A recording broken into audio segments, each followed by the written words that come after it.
podcast. I'm Frusile. Thank you so much for joining me. If this is your first time joining me, the philosophy of this podcast is to speak to the players who are shaping the metagame so that their voices can be heard. This week's voice, OscarFranco. He won the challenge with Mono White Heroic, which it's been a little while since we've seen Mono White Heroic win an event this large. He's here to talk about some of the ins and outs with the deck. He has some interesting card choices to discuss, and his message is very interesting because in previous episodes of this podcast, I've spoken with so many players about how it's important to learn your deck, to master your deck. But even for the most linear, the most straightforward of decks, that alone is not enough. As you'll learn from Oscar, you also need to learn all the other decks of the format. And by doing so, you can learn how to play around everything.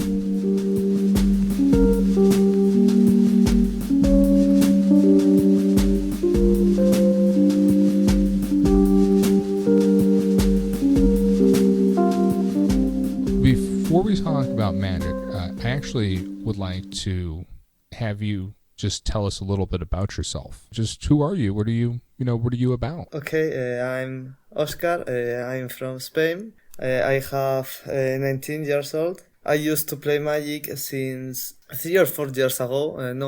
No many more. But I played a lot in that years where I played GPs, tournaments in online and many physics. But I never played Pauper. Yes, I think that in physics is practically impossible because here in Spain you don't have tournaments or nothing. But yes, I start at the beginning of this year because I don't have time to play and I have to and I don't want to have many money in the line, and I see that Pauper was a great opportunity to me to don't leave to play Magic. And well, I played this tournament due to a quarantine about coronavirus, and I were playing 3 or 4 days, continue leagues. And well, I have great records in leagues. I have a lot of 4-1s and many 5-0s. I arrived to the tournament with a lot of confidence in me, and well, I win. Probably wasn't fair because I do X2, and well, that is that. So you snuck into the top 8 with the X2 finish. Now, you said you had some good finishes in leagues. Are those also with Mono White Heroic deck? Is that pretty much all you're playing in Pauper? Are you mainly playing Mono White Heroic? Or are you only playing Mono White Heroic? Like, what other decks in Pauper do you play in leagues? Oh, okay. Yes, I start playing. In Modern, I used to play Control, U White X Control, and in Pauper I start playing U Air Phase. That is a deck that is too difficult, I think, and U B Control, that I think that was fine because it was quite easy to play and I have a great time with it. But I finished playing this deck because I see it against me. When I start to play it, there ain't any deck list. I have to prepare it with cards that I know because I don't see nothing. And then when I return to play the past week, I see that there are a lot of deck lists, but all the deck lists are too bad because they play cards that like mutagenic that are terrible in this deck, and practically all people play it, and they in many cases they play a new card that gives the creature +2/+2 and for 1 white and hexproof and indestructible maybe, but it's terrible this card too because the protection is too good, and I think I see that people don't play cards that are too good, like the enchantment that does to the creature protection to a color that is a main card to beat control. Well, I prefer to play my deck list because I see that I have good results and I win a lot of mirrors. Yes, I play 4 or 5 mirrors in a row. I beat all of them. And well,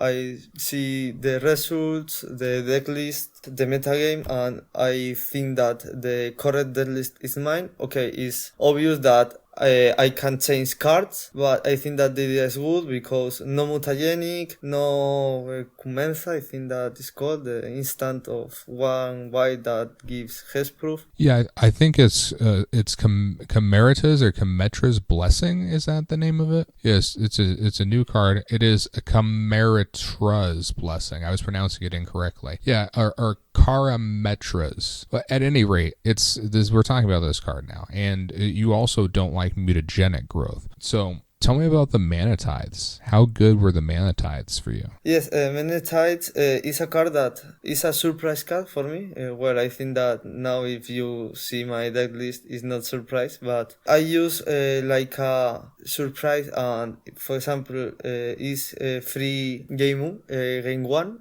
They give a lot of free game 1s. I remove it in game 2 if I play it in game 1 because people plays around it, and I don't want to play to that, and I prefer to remove it. I can stay open to play a Defiant Strike at the end of the turn, for example, but it's a menace and I don't want to play it. But the reason is that is nobody plays about it because nobody plays it, and about Vogels or Tron that in game 1 is too hard to play it about against that. It's a spectacular card. That's the reason. Yeah, I bet you caught quite a few people off guard with that. And honestly, it's an eye catcher. It's one of those things where you see a list, and when you see a list of a deck, you've seen the deck before. Usually it's not the first time that you're seeing the entire 75. But in that 75, there's usually something that your eyes fall towards. And they're just like, that's different.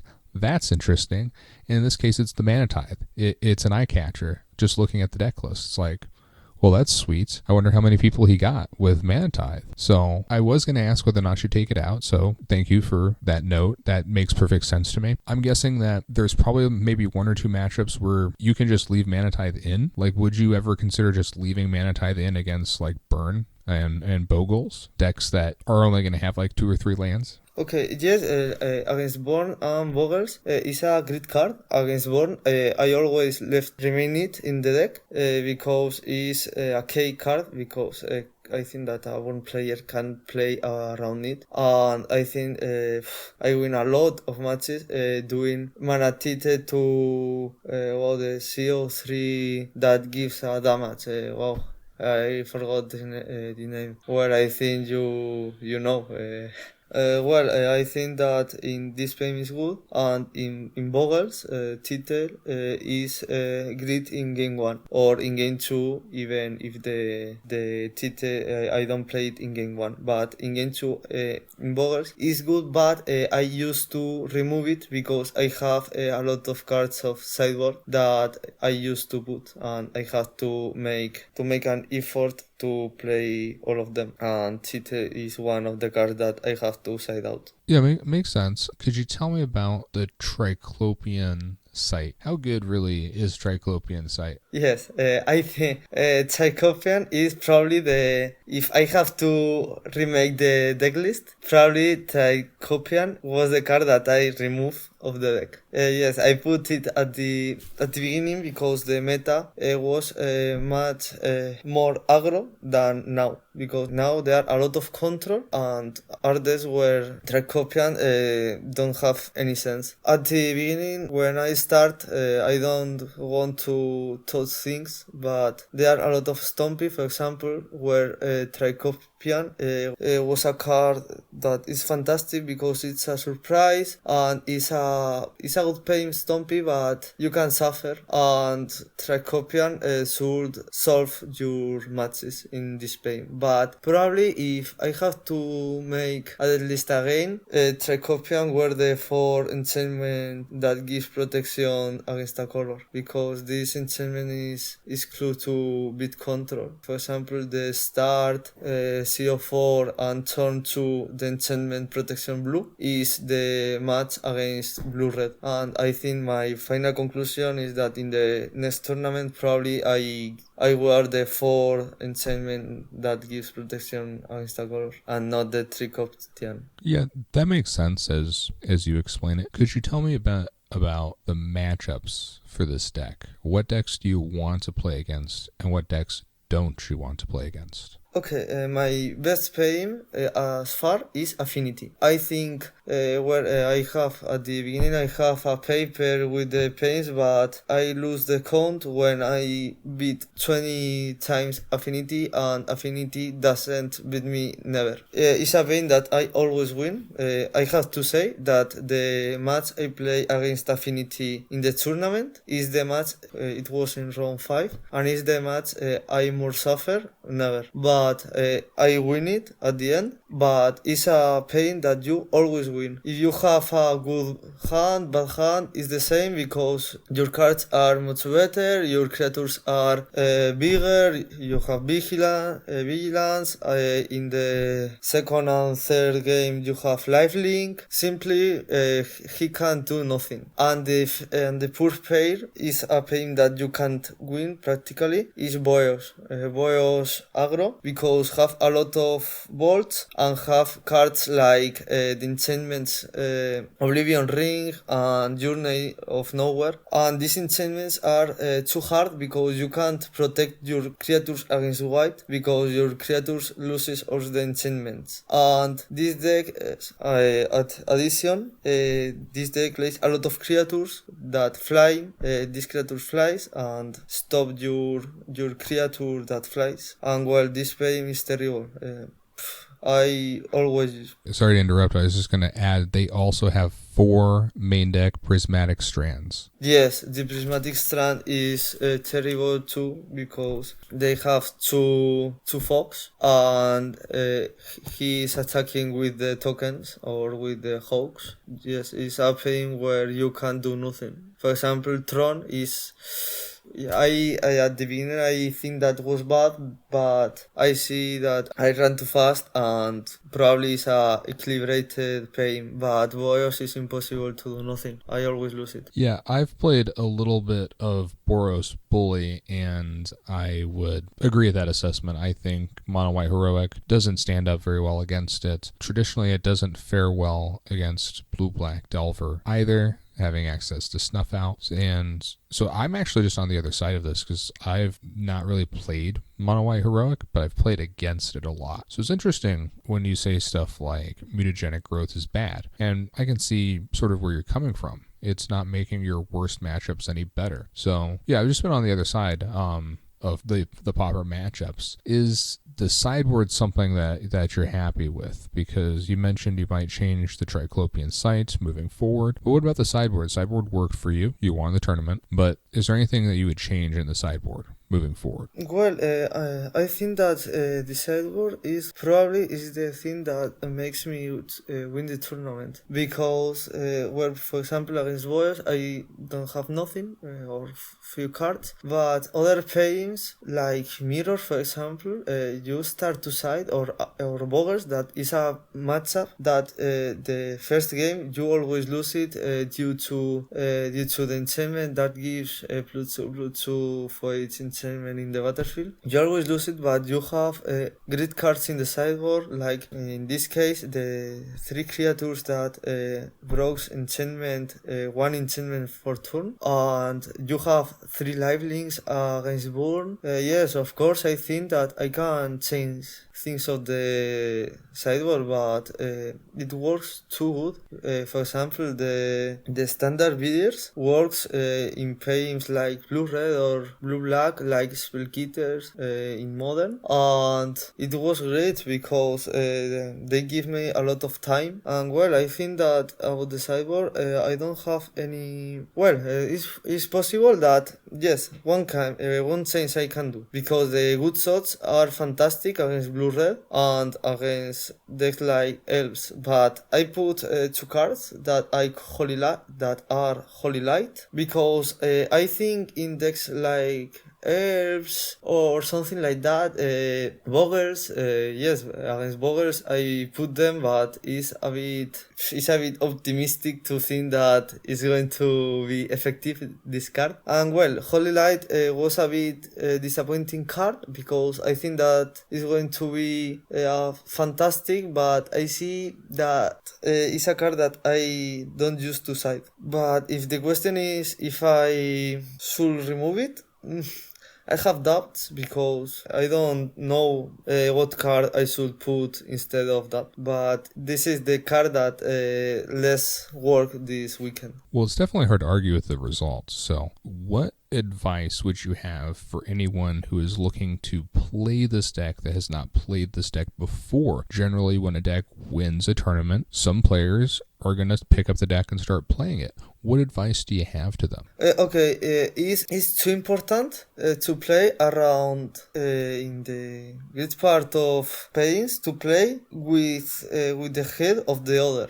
It's not boggers like in modern or something like that. You have to know all the cards that the other have, because you have with this deck a sensation that is that you always think that you're going to win when you have the cards. But the key to make the deck the best or to can do a 5-0 or win a tournament is to play with the other. Because for example against blue-red, okay, you can play enchantment and other enchantment, but the play that is going to win is make turn 2 the enchantment that gives protection to blue. And if you don't do that, you are going to lose. And the change for the key for the people that are going to start to play the deck is play with the cards of the other. And it's so important in this format, I think. More important than in others. This is the key, in my opinion. And I hope anyone looking to play with your list,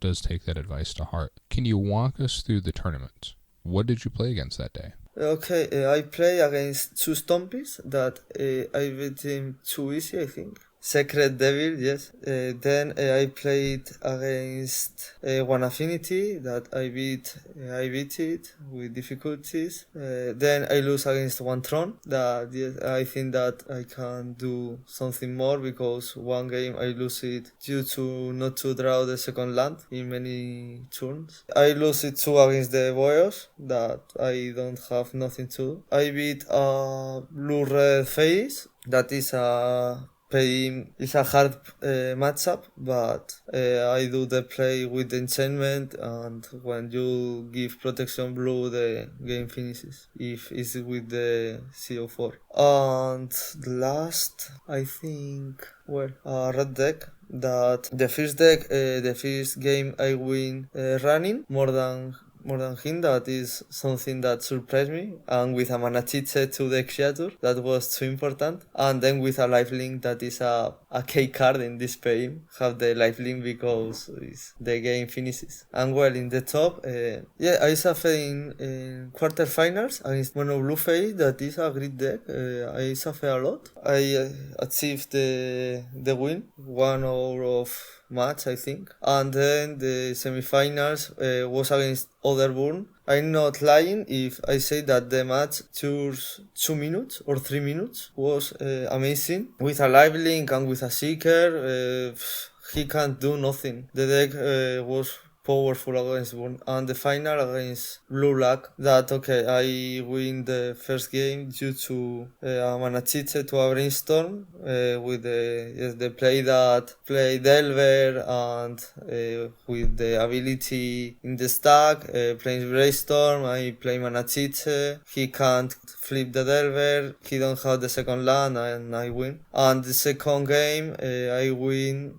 giving protection black and blue to the creature. And yes, the game finished in this moment and the tournament too. These were my payings in the tournament. Yeah, and what did winning mean to you? Like, is this something where you've played the challenge a bunch of times and you finally got the win? Or is this just like you're quarantined and you had to do something that day and, hey, that's a good result? Well, the challenge is the first time I played with this deck. I played a long time ago with mono red, I think. But yes, I lose, if not all the games, practically, and yeah, I drop in round 4, I think. And with this deck, playing, yeah, because if you play, well, here the people think that play Pauper is free money because all people is bad and the decks are bad too, but if you don't know the format, most probably is that you are going to lose all the games. And well, to this tournament, I know that I have a good preparation, and well, not as good as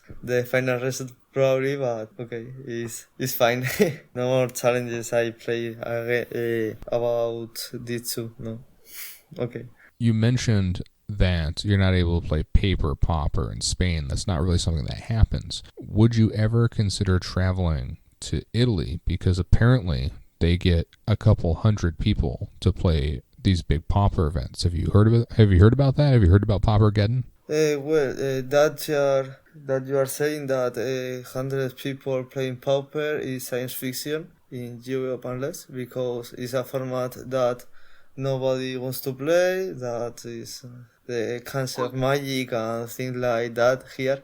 Yes, I think that in Spain, Pauper is not going to be played in physics never, in my opinion, is what I think. And I don't know if in United States any day can be a GP of Pauper or something like that, but here impossible. And I think my opinion is that I never am going to play a physics game of Pauper. Well, it's sad to hear. I mean, it's not necessarily the most popular format in paper. Most players like to play with their rares, which is understandable. If you own Magic cards, well, you might want to play with your rare ones. So, yeah, it's just interesting that's so close to you geographically, at least in relation to myself. There's these huge tournaments where several times a year they have hundreds of players come out and play, and it seems to be fairly unique to Italy. It doesn't really seem like... I've spoken with quite a few people from around the world about Pauper now, and Brazil has a national championship that's like a whole series, but those are really the only two places I found where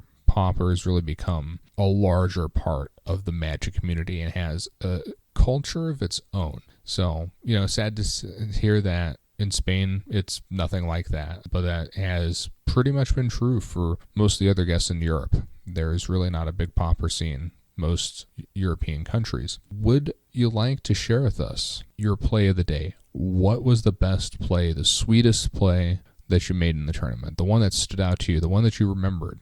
I think that was in the game against Affinity, in the third game, because I'm at 11 of life. I have a creature tapped that in the back. He was at 12, and the creature swings back 11. And he have the serpent that is a 5/6 and the 2/2 artifact. Well, I'm at 11, he has 4 cards and play the card, the 1/1, that he can sacrifice an artifact and deals 1 damage to each creature without flying. And I have a token of soldier and a protection in my hand. He do 1 damage. And I was like 5 minutes thinking, and I give the protection because I know that he's going to do other damage and I don't have lethal at the back. But I play against Galvanic all the time, and at the end he has to do other damage. He only swing by 5. I remain at 6. And I finish draw my enchantment to kill it. And well, at the end, it's not a fantastic play because I play. There are much better plays, but I was proud about me in this play because I think it was too easy to fail. I can think that I have the game won because in addition he played 2 Galvanic before that, but I think that I do the correct play and I'm happy about that. But yes, this probably the best or in the final because I play the 0-4 and then I give protection turn 2 protection black and turn through 3 protection blue and I win. And yes, this was fine too. I mean, those are all pretty sweet plays. We have one more weekly segment on the podcast, and that is to give Slivers a silly ability. Do you have a silly ability to give Slivers? Yes, okay, I think that all silvers can have freshness, for example. Okay. What do you mean by that? Freshness, that they have cold. When silver enters the battlefield, all silvers have cold. Okay. Yeah, I'm just making sure I heard you and understood you correctly. So all slivers have freshness, like a cold cup of water. All right. That's not what I expected. My silly sliver ability this week is that all slivers have a real hard time at social distancing, because the slivers are part of a hive. They're all one. They're all part of this community, and they're used to sharing, right? Slivers, they share with one another. So they're having a really hard time with social distancing right now. So yeah, thank you so much for coming on the podcast. Okay, thanks to you, because I think that is I don't know if many people hear that, but I think that you are doing a great work with the format, because that needs is visibility about the people, because it's too funny to play, it's cheap, and okay, I think that this type of work helps a lot. Thank you. And thanks once more to my guest for coming on the podcast. It was a pleasure to hear from him. Now, I'm sure a lot of people are interested in the giveaway, and here's an update. The crimped electrickery, I'm going to wind up throwing that in with the rest of the Pauper playables. The electrickery is not considered a full crimp, I've learned. It's partially crimped. So it's one of those things where a normal electrickery is worth like maybe a quarter on a good day, but realistically it's worth less. And a fully crimped electrickery is worth about $10, which, is a fair enough little, side prize. But a partially crimped electrickery, it's not necessarily as cool as I thought it was. So I'm going to go ahead and I'm going to put that in with the rest of the Pauper playables, which means there are just 3 prizes up for grabs, 2 of them being giveaways. The first is going to be the Pauper playables. It has a slightly crimped electrickery and all of Mono Black Devotion, stuff like Ninja the Deep Hours, Brainstorms, Counterspells. It's a sweet little box. I will ship that anywhere in the world, and I will also ship anywhere in the world the Pauper playables lands. I've added 12 more snow-covered islands, so that hopefully anyone who wins this will have enough snow-covered islands to be able to play any sort of scred list that would actually make use of them. So there's a bunch of snow-covered islands. There's some full art Japanese lands in here. There's some foil lands in here. It's cool. Those are the 2 giveaways. You can respond to the tweet when I tweet out this episode to enter yourself in the giveaway. You can respond to the Reddit post where I link the podcast to the Audio Boom page where it's hosted. That is worth an entry. And you can also like and subscribe on YouTube for an entry. I think it's easier to track someone down on YouTube if they're subscribed to me. So please do be subscribed to me if you're going to go ahead and comment on YouTube. And yes, you can get 3 entries by doing all 3 of these things. Perfectly fine with that. But you can't win both prizes. These prizes are going to go to 2 different people. So that's how you get in the giveaway. Best of luck to everyone on that. Additionally, I'm also putting up a meme template. Now, my meme, as you'll see when I post it on Reddit and Twitter, is Pauper related. And feel free to make yours Pauper related as well. I'm trying to help Adepto Terra's cause where he thinks Pauper needs more memes. And here's my attempt at providing a meme template potentially for Pauper. But feel free to use it for anything. Do whatever you want with it. And the one that I like the best is going to win the Lightning Bolt package. A Lightning Bolt playmat, foil, full art Lightning Bolt Grand Prix promo, and 2 of the non-foil versions of that same promo. So a nice little package. Again, happy to send that anywhere in the world. So it's not a giveaway for that one. That one is actually going to have a little bit of subjective merit to it, whatever I think is the best, I'm going to go ahead and give that to. So please do enter in. And as always, I am going to go ahead and track down someone next week to speak to about where we're heading this Mystic Sanctuary defined metagame. And I can't wait to bring that to you. So please do join me, and I'll see you then.